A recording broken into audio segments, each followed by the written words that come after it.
Hey, how's it going, everybody? And welcome to Into the Mystic. I'm your host, Richard Guthrie. Also with me is Shannon Boomgard. Hi, Shannon. Hi, how are you doing this evening? Oh, fantastic. A little warm, a little warm. Other than that, I'm fine. What's the temperature like in Arizona? Mm, I'm not entirely sure what it is. I'm hiding inside right now. I don't like being overly warm. I know I'm from Oklahoma. Tulsa, Oklahoma is one of the worst places in the United States for allergies. So Oh, yeah. I've been fighting against pollen all day, but it's still beautiful and blessed and having a great day. Yeah, that's nice. That's good. Also a little helpful. I'm from Washington, and it's Oh, about 30, 34 degrees, somewhere in there. that's a beautiful state. That's a beautiful state. Oh, yeah. Well, I have been studying on something I feel like is very intriguing. Our topic for the evening, Oh, yeah. You care to share? it's the biggest cave on Earth, and it's called the Sanjun Cave. Help me Um, pronounce that. San, as in song, like song. Oh, okay, okay, It's, okay. I got it you. has sometimes they put a G on, sometimes they put a G on it, and sometimes they don't. And then June as in ung, and not like the month June, but June, Song June. Yeah, it's a little difficult to pronounce, but It's the first definitely out there. it's very charming though. It's maybe they haven't voted it the most beautiful cave, but it it's been in hiding for a long, long time.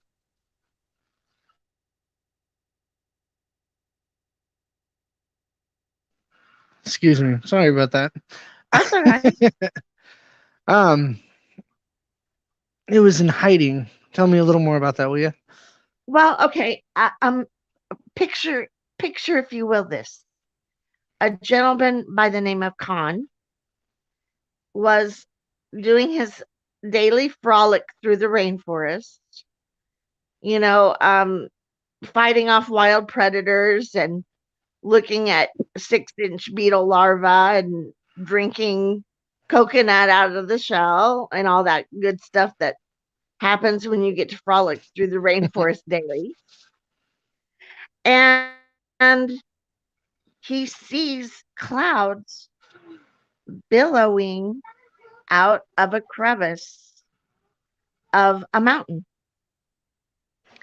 So he goes and, you know, primal at the least is probably why it stood in hiding so long because I mean, what are you going to do? You go in this crevice and you find and you discover absolute paradise, but you can't see a thing.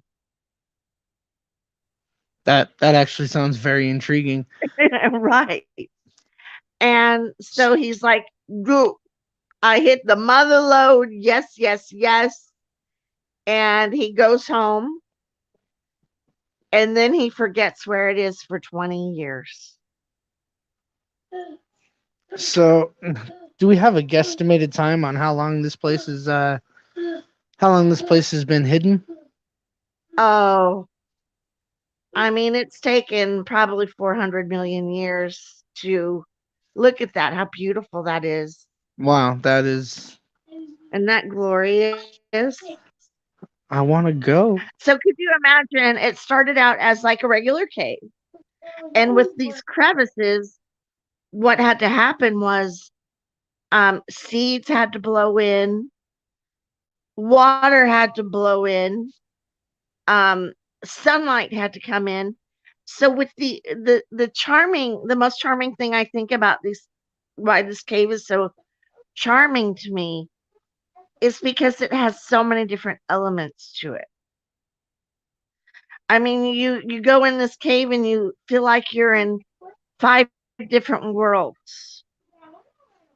And I absolutely, I think that's just very, very charming. So, do you think it's still like totally untouched by man, or and I Oh, guess what I mean by that is, you think anybody's in there trying to dig up any minerals or material or? well, and that's the question I have with its 20-year disappearance from the day it was discovered till the time he rediscovered it. Because, I mean, that's like literally discovering a gold mine and walking away from it, and then having taking 20 years to find it again. You No, know how this is crazy that all. is? This is all allegedly he lost it for 20 years. I mean, who's to say he wasn't there hanging out? Well, he took, yeah, there's no telling if he notified authorities and they went in and tried to find if there was gold or silver or minerals. But he took quite a few excavations to look for it. Could you imagine his wife probably gave him hell every day for 20 years, this poor guy. So yeah, he went back to at least 10 different excavations. And then about 11, oh God, it was probably 13 years ago. Are you there? Oh yeah. Okay, he found it again.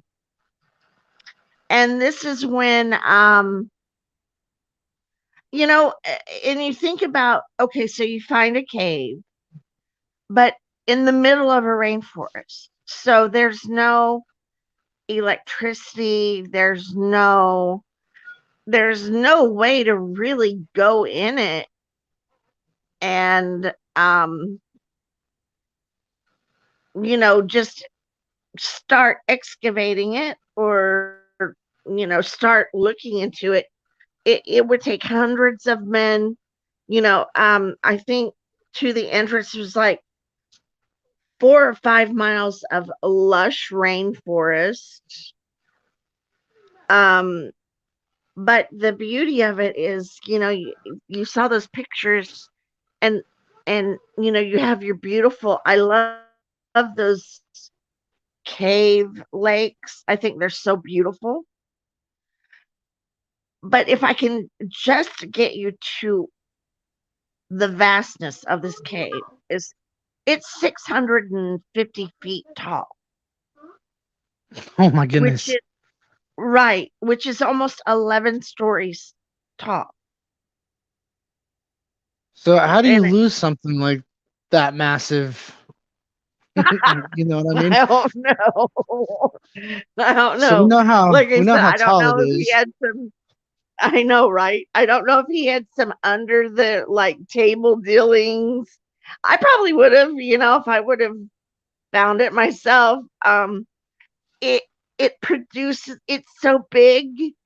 It produces its own clouds and has its own ecosystem. So basically, it can run by itself for as long as it wants to. Yes, yes, because the clouds it makes, it will, storm on wherever it needs to in the vegetative, and get the vegetation going. Um, it has its own river. It's 5 miles long. Like, that's no pond, or that's no cave pond or anything. It's a legit flowing river. You know, I'm sitting here and I'm thinking about it. I'm wondering what the wildlife would look like and how they've, continued moving forward over the years, untouched, Right. perfectly hidden. exactly. And you would think it would be vast with wildlife because it's right off a rainforest and it has this ecosystem. The thing that's kind of cool about this cave too is it's very tepid. Like there's no abundance of things that can kill you or harm you or what I was thinking was the wildlife. Yes, and I checked into it.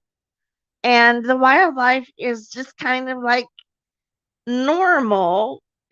There are some flying foxes, which is adorable, and white fish, and but the things that just kind of set them apart are is because they haven't seen sunlight in millions of years.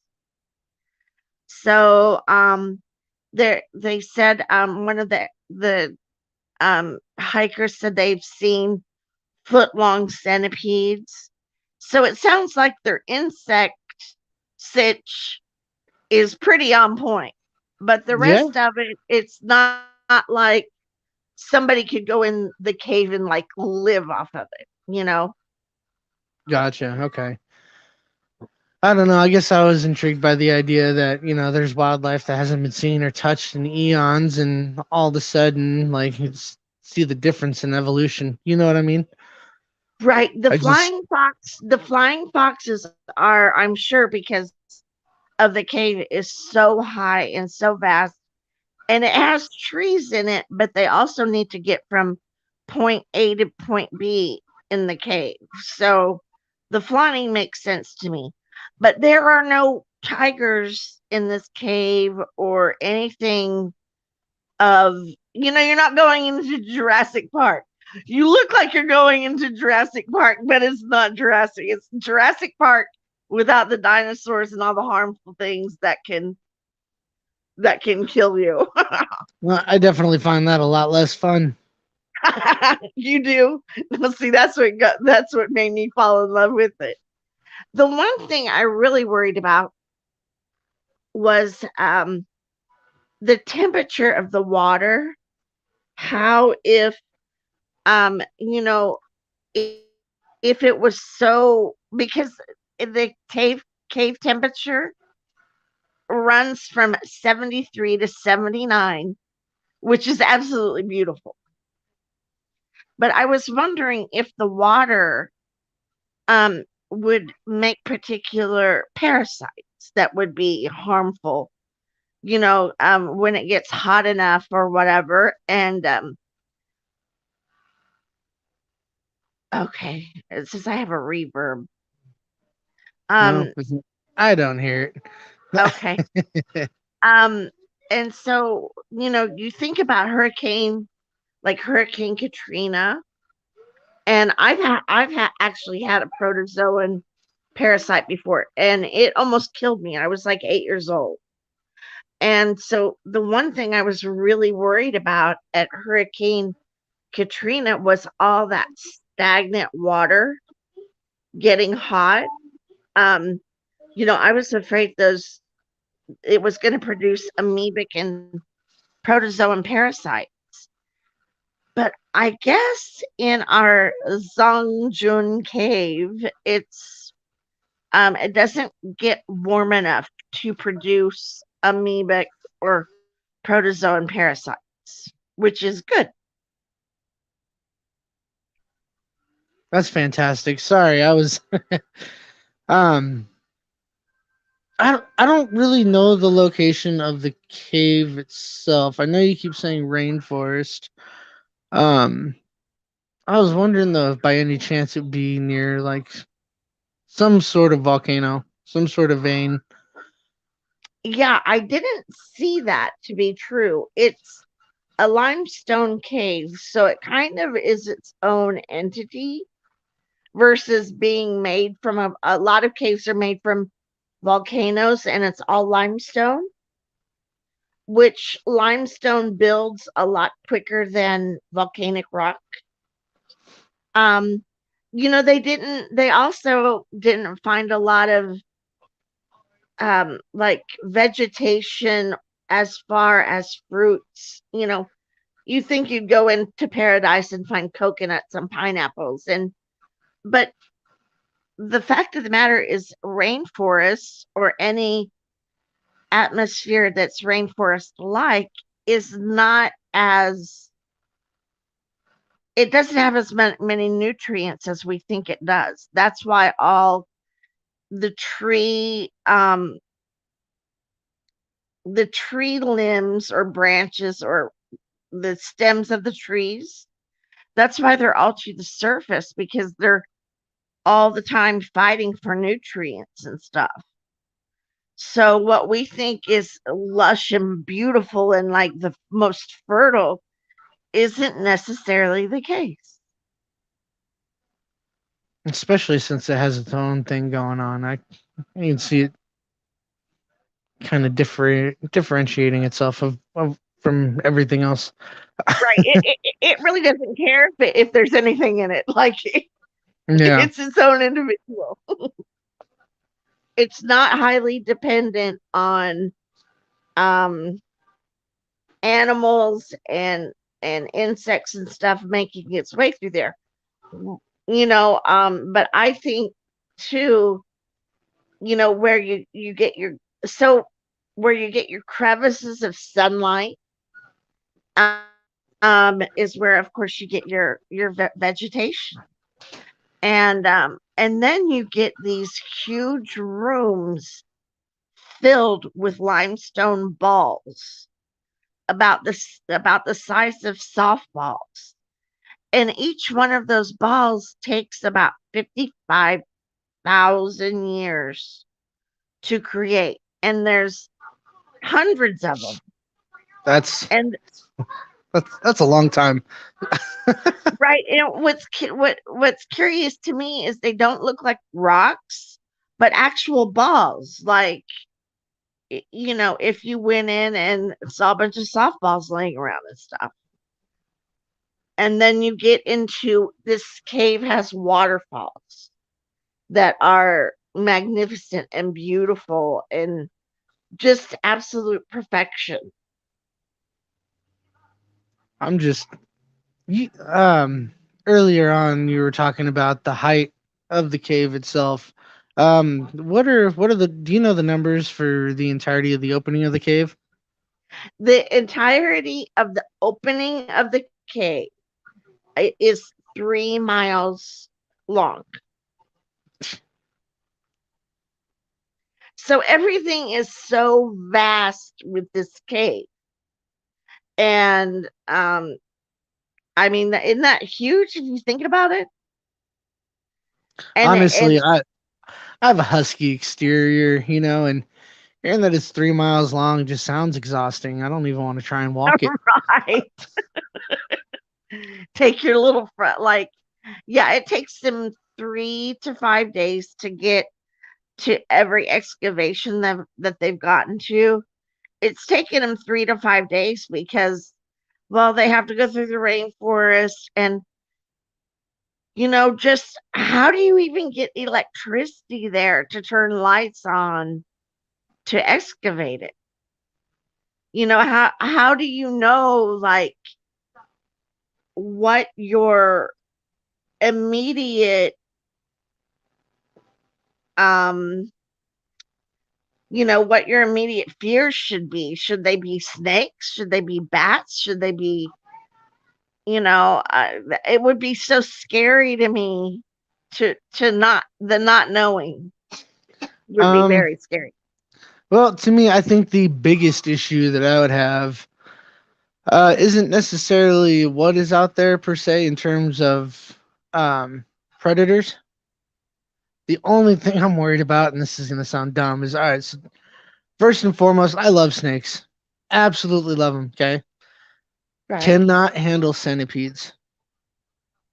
Oh yeah. Centipedes, millipedes, those things are disgusting. They're terrifying. Um, I think I'd certainly be a little upset. I would rather go up against a pack of wolves than have to deal with. Yeah, no, I'm cool. A foot long centipede Yeah, going across your foot because you can't see it. Yeah, like, yeah, that's scary. like, hey, I'm gonna stick my foot back in that shoe. right. No, I'm And, not. No. I don't even know if it was set I looked in it, it didn't say anything at all about snakes, so it wasn't really set up for snakes. Well, that sucks. I like I snakes. know, you could have found the biggest snake on the face of the planet. It would have been awesome. I'd say I'd chase my wife around with it, but she loves them as much as I do, so she'd Oh, she probably just does. take it. Yeah, I've never been a snake girl. That takes a lot of respect. I've never been a snake girl. I'm from Oklahoma, so I'm not bothered by them because I used to go fishing summer and stuff. I'm not bothered by them. I just you do you, I'll do me. We're good. I'm not going to try to hold you and pick you up and all that stuff. No, okay. Well, I don't know. I know there are quite a few people out there that are just absolutely terrified of snakes. But what's even worse is people are terrified of what they don't know or what they don't understand. And I think it'd be great to spend a few nights in there, see what pops up, what I can document. Well, what's kind of gotten to me about it is so few people talk about it. So few people know anything about it. And so I've kind of tried to get into their head to find out or just to maybe speculate why. And one of them would be, of course, gathering your riches. I mean, um, you know, taking everything from it, then you absolutely can. And, seeing if there's anything of value and plus the um the opportunity of electricity, and I'm sure has held them back a lot. But also, we, over the past, I would say 25 to 30 years, we've, as humans on this earth, we've grown to have a new respect for our environments.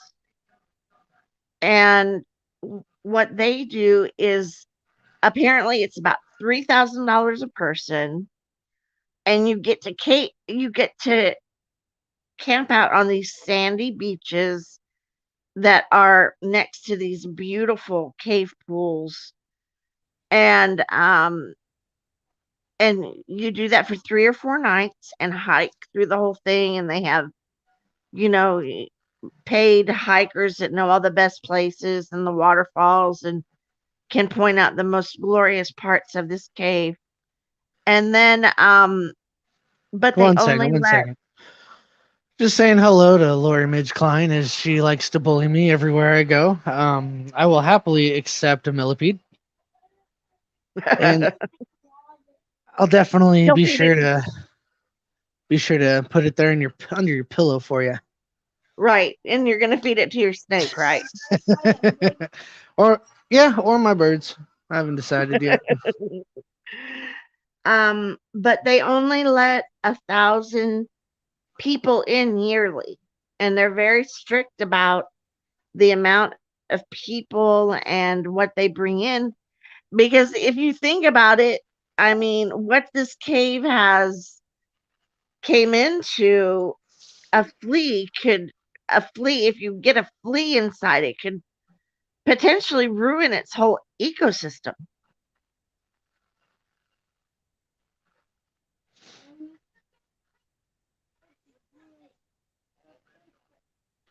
I'm sorry. I'm over here thinking about um why nobody's exactly gone in there and started scavenging and taking all the riches that they can, because that place has got to be it's I think it's too big of an opportunity to pass up, but I Just wouldn't want to destroy it either. right, and that's probably the two things that have gone, that maybe they've been fighting against, preserving it for um, prior excavations and knowledge of animals and all this vegetation and stuff, or just going in and completely ravaging it and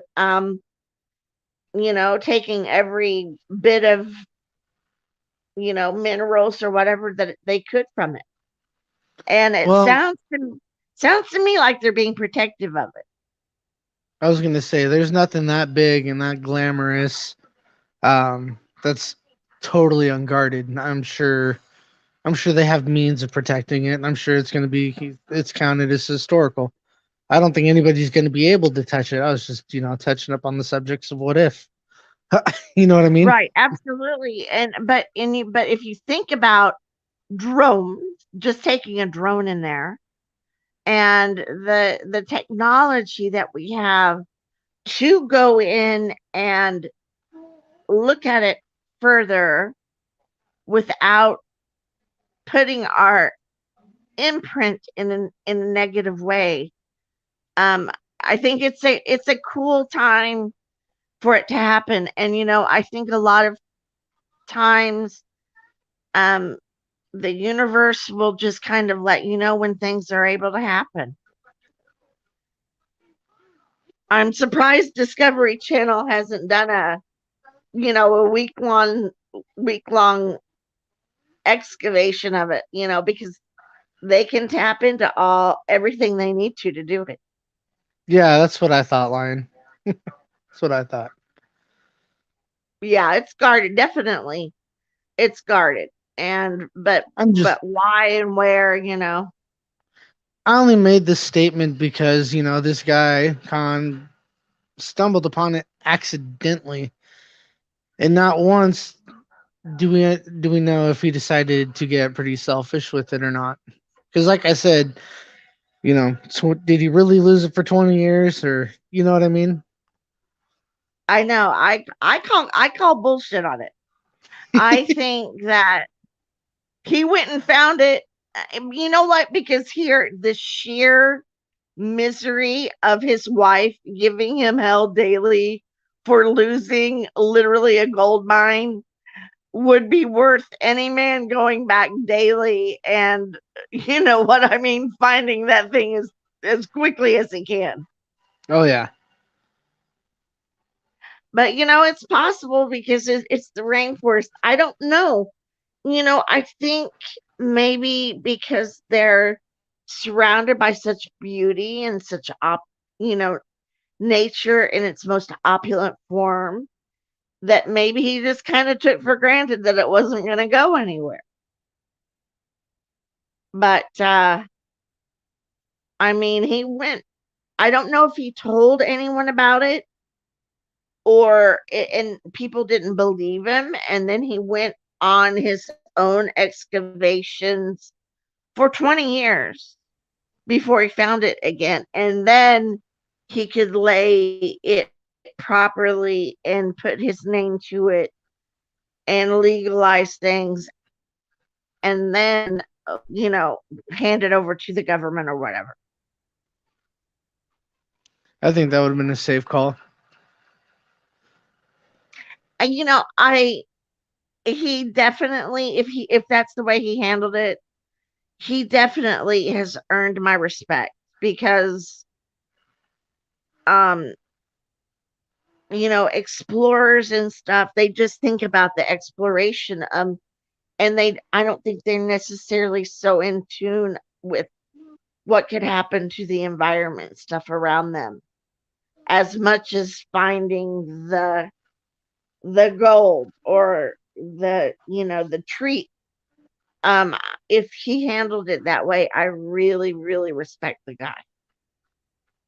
Right. I don't know. If I'd stumbled across something that was brand new or came across something that, I was fairly positive nobody else knew about, I don't know what I would do in that situation. I don't know if Right. I would run around and explore it for a while and then tell people about it or learn all of its secrets first, then tell people. Right. Well, and you have to think, I feel like that you really have to think of it is you couldn't just go explore it because it's a cave and like you can't in 80% of it you can't even see your hand in front of your face. It's that dark and that vast. You don't know when you walk into it, you don't know how tall it is. You don't know that it's 650 feet tall. You hear a river, you don't know how deep that river is. I mean, everything would have to be done in the blind, basically.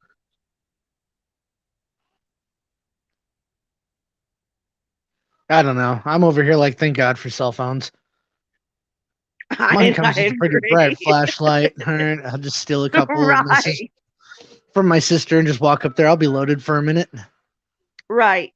And but you even think about how vast it is with anyone um that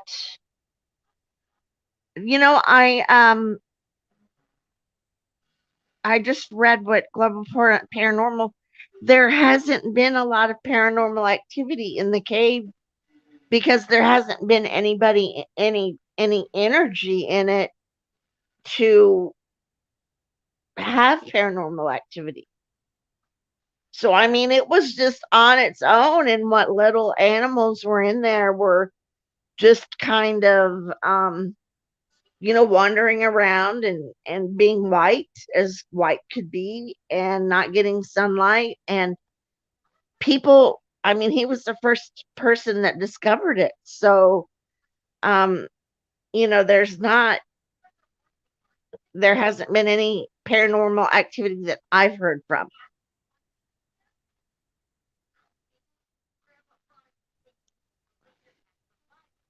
Yeah, no, I'm still at a lot. I'm sorry. I'm thinking back to the photos that I was looking at earlier, and I was just, how would I feel if I was Well, let's look actually at them. there as opposed to seeing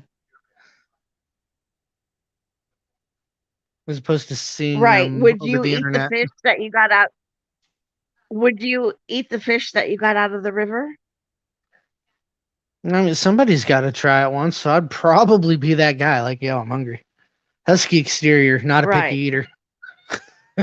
Right. Well, no. Well, I mean, that would take a lot of nerve, though, to be the first one to see if there's any contaminants in it or anything like that.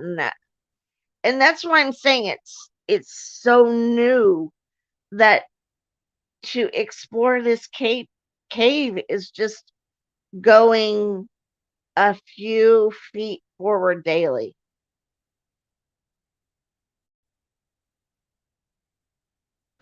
Yeah,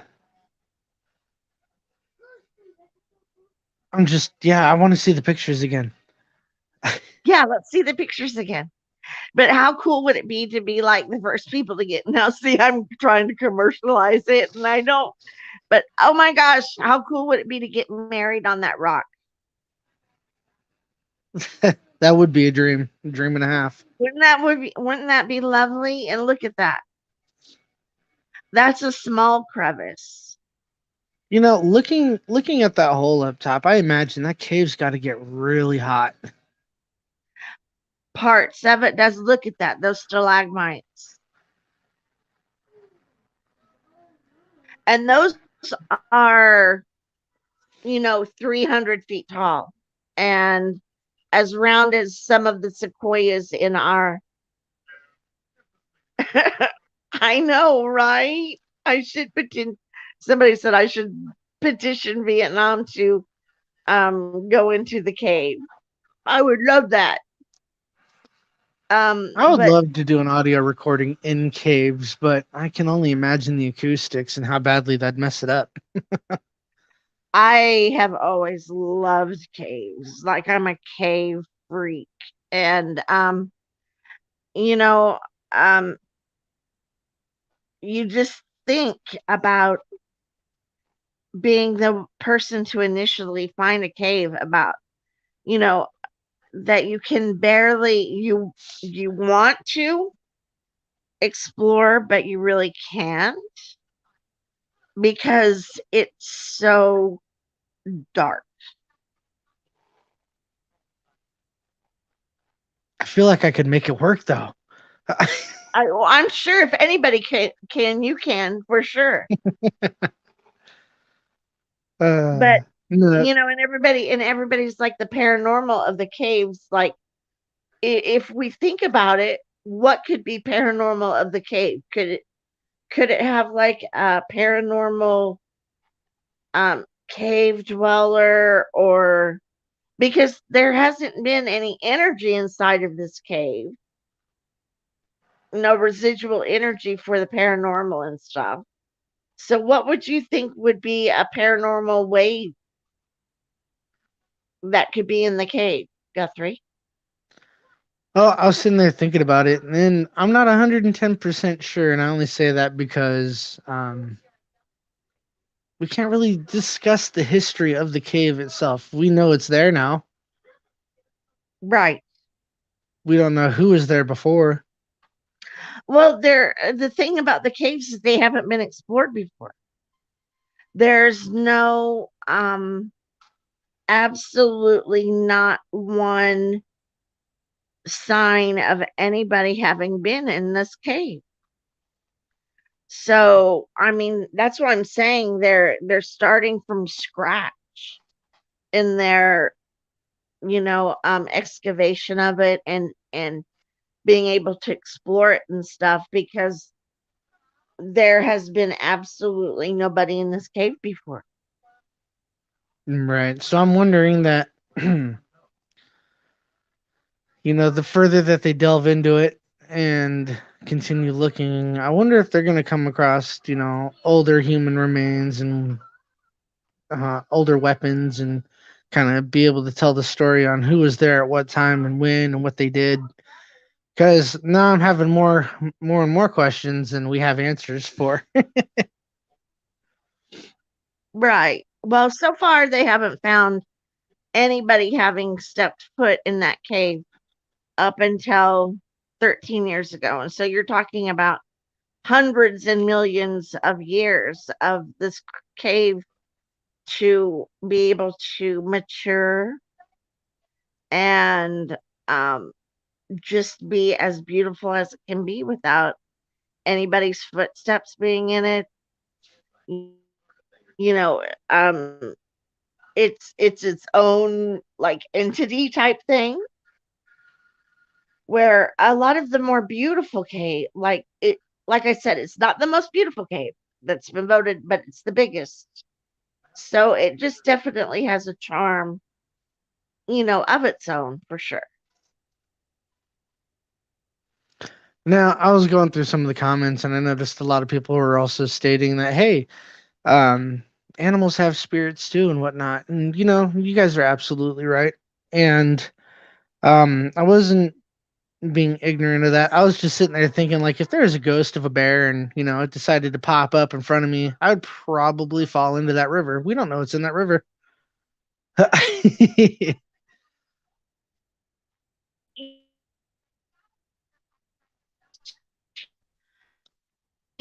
Um, Uh oh. bring and it could be, and there were no animal like spirits, but we all know that there's animal spirits around Oh, yeah.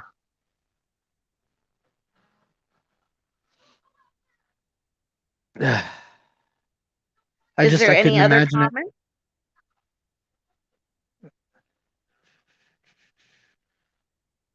Hmm.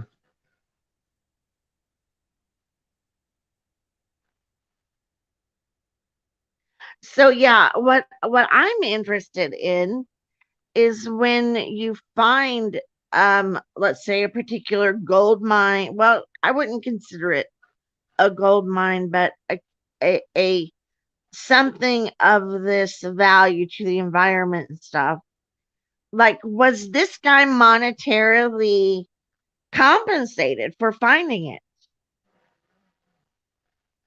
Yeah, I'll go with.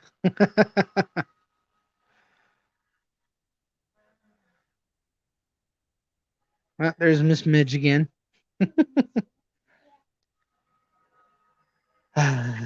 Yeah, but I wonder if he's like, if if you get a monetary value, if he got compensated for this find, and and it never did say, of course, but I would have been interested to know if if he was able to become a millionaire or just live comfortably, you know.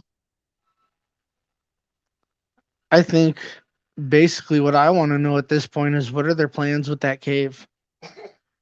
They found it, or it was founded. Now it's guarded. I want to know what the end game is for it, and I think that's what I'm gonna look forward to trying to find and Right. read later. Me too. I'm just happy they're being respectful of it and not just opening it up to, hundreds and thousands of people and charging, $12 at the entrance. They're really trying to be selective of the people that do it, to know that they're hikers and they're outdoorsmen, and they're charging them a lot of money, $3,000 for 3 or 4 nights. So that's a chunk of change. But I just The change, chunk of change. That's what we're going with. All right, yeah, I'm over here like I that's a just lot of money. appreciate. Well, yeah, it's a big chunk of change. For a 3 or 4 night stay. And they are really, really selective about who goes in, and they're keeping tabs on the people, and they're keeping it to 1,000 people and under yearly. So I think whoever's got a hold of it is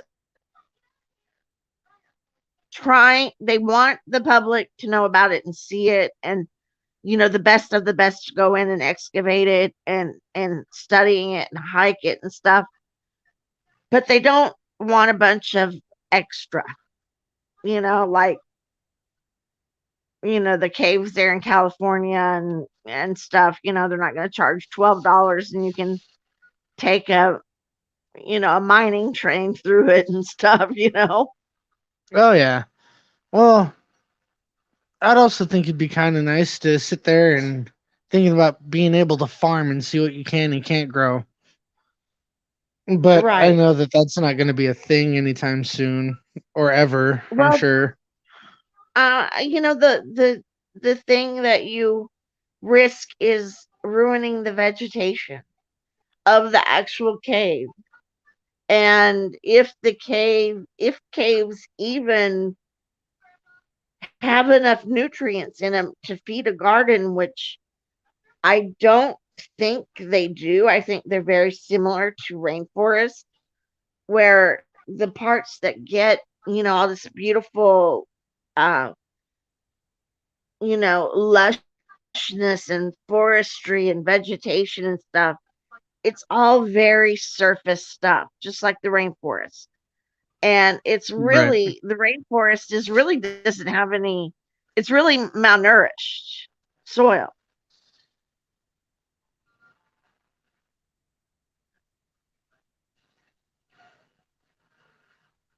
I almost wonder how it'd be considered malnourished, but hey. Well, it doesn't have enough nourishment to make a garden or anything past some moss and leaves and stuff like that. I know, and I've always wondered about that too.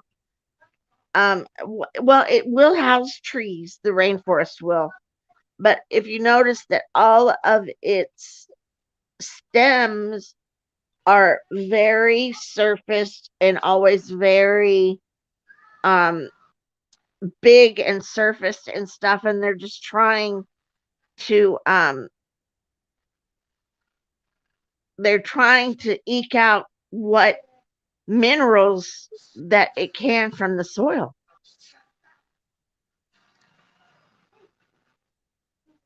Jumping back to what Raymond said earlier, I totally agree. I'm talking about what if scenarios. I want to know what's in there. I want to know what the minerals are. I want to know everything that I can in terms of understanding that cave. I don't want to go in there and like utterly destroy it and leave it to ruins to try and become rich. That's not the end game. I want to see how it differs from us. Right. I agree. And the lion says to apply nutrients above the soil, and that's what I'm kind of trying to say, that with the rainforest is it kind of is both, where it goes below the soil but is very, very topical in its soil. Like, it doesn't have to delve deep. It's just trying to get whatever it can from the face of it. Right. Um, And Raymond, I can't agree more. I love that you see it the same way.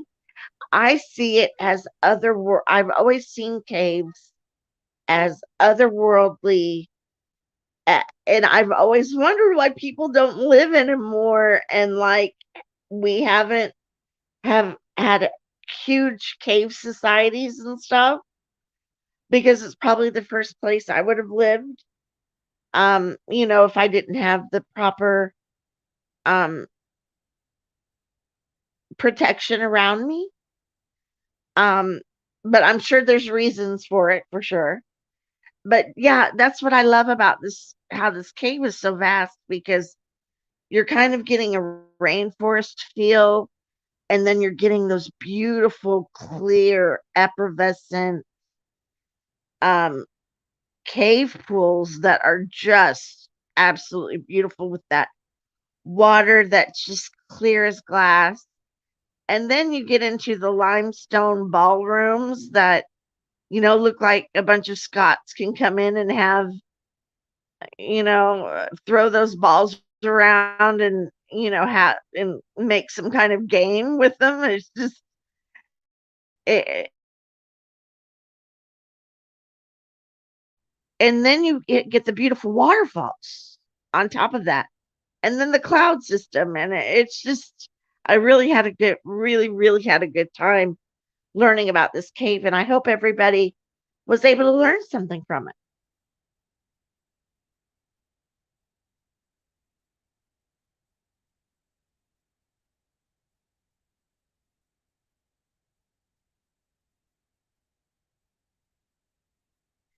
I would think, are you there? there we go. Okay, sorry about that.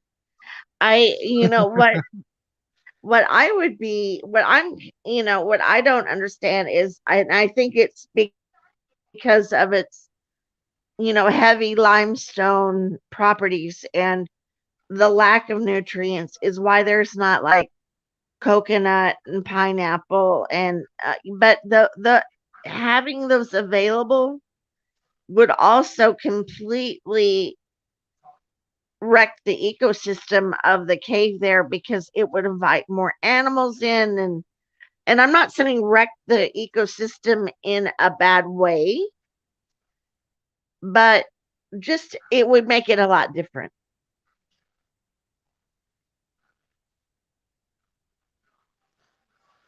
Oh, goody.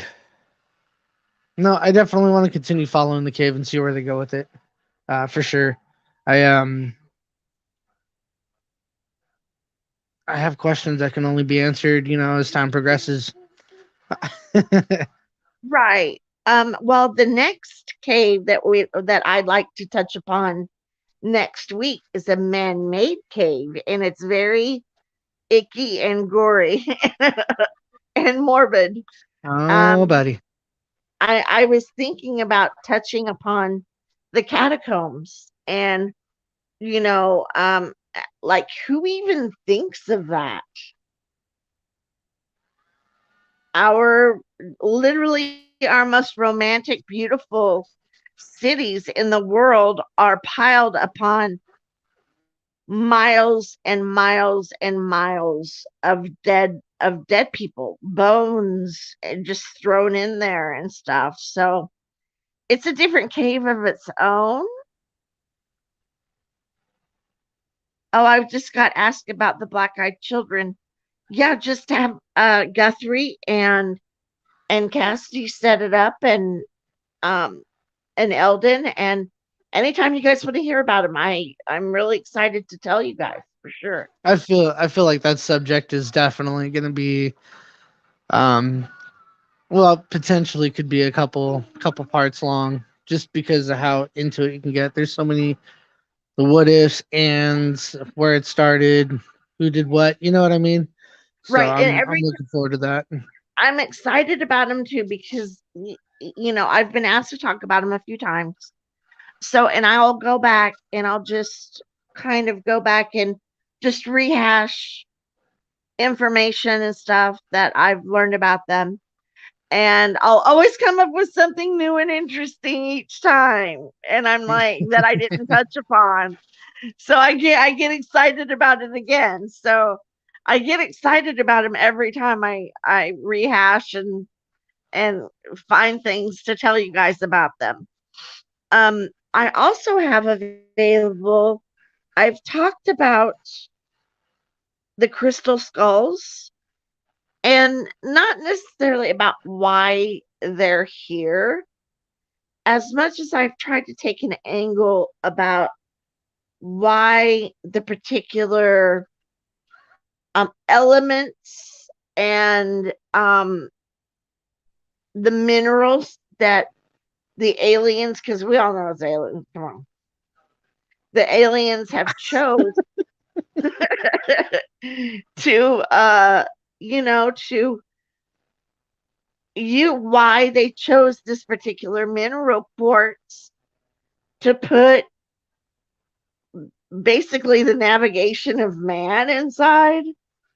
And so that was an interesting subject. And then I've done black goo. So I'm just letting you guys know if any of you want, if there's a particular thing that you want Guthrie and I to touch upon, we'll be more than happy to appease everyone and come at a consensus and I'll learn as much as I can for everybody and tell everybody what I learn and share it with Guthrie and yeah, we'll do it. We'll do that. But That the sounds like a black-eyed lot of children reading are material. yeah, the black-eyed children are freaky.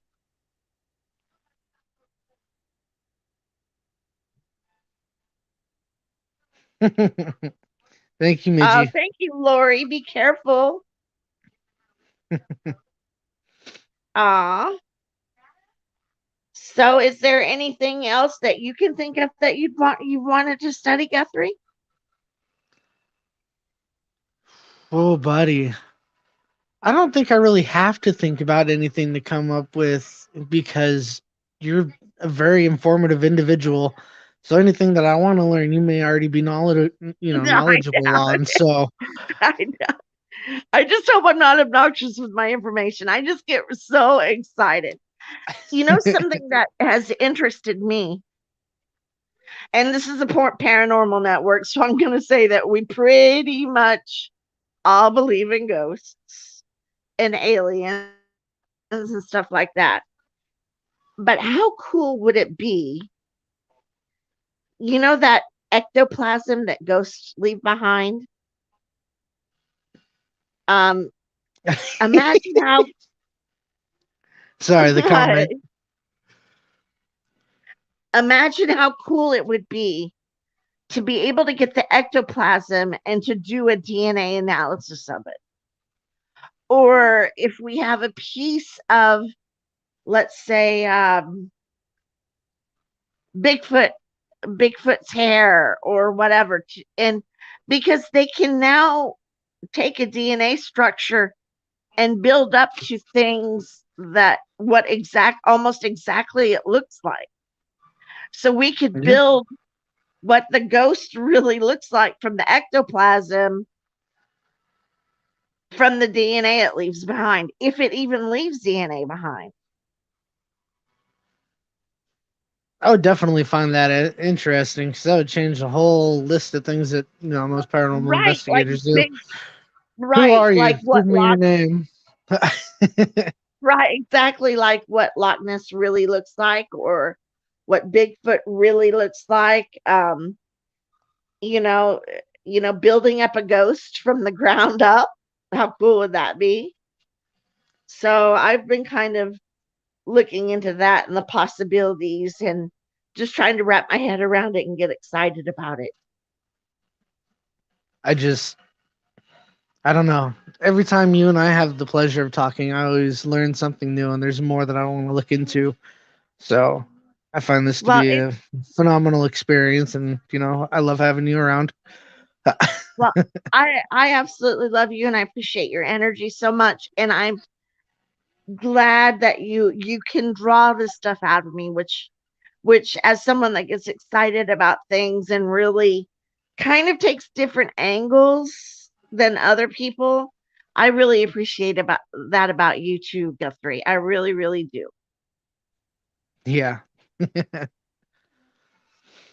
Oh goodness. All right. So was there any interesting questions, or Um. No, not off the top of my head. I think I'm more or less out of question. I'm out of questions. yeah, well, I want to thank everybody for hanging in there with us this evening, and I hope um right. Yeah, and that's the thing I had questions with too. If the ectoplasm stabilizes or if it dissolves. So we could definitely study it. Um, that and so I just want to thank everybody for being here with me tonight and hearing me out. I hope you guys have enjoyed what I've talked about. I tried to go into it with childlike enthusiasm, and just kind of tried to take you to a place that was very interesting and intriguing and charming to me. And thank you so much, Guthrie, for having me on the show. Oh yeah, I can't do it without you. You're stuck with me for a while. Which I'm glad. Stuck isn't a good word. Okay, so are you ready to time out here? Yeah. I think we're pretty good to go. So we appreciate everybody popping in to say hello. Lion, you're awesome. I've been reading your comments, so I appreciate the support for her because you're absolutely right. She does a lot. Right. And like I said, if anybody has a subject matter they want to touch on or anything like that, I put out some things that I've been kind of studying on. What I'm trying to stay away from is the things that have been beat to death, like Bigfoot and stuff like that, which I'm not at, I'm very appreciative of those subjects. I just want to go to kind of newer urban legends and things that haven't been, discussed a lot, and really pull out the charm of them. Alrighty. Well, on that note, thank you everybody who came in to hang out and listen to us babble. We appreciate you guys, Thank and you. same time next week for sure. On that Thanks note, for tuning in. and good Good night. night. Bye bye.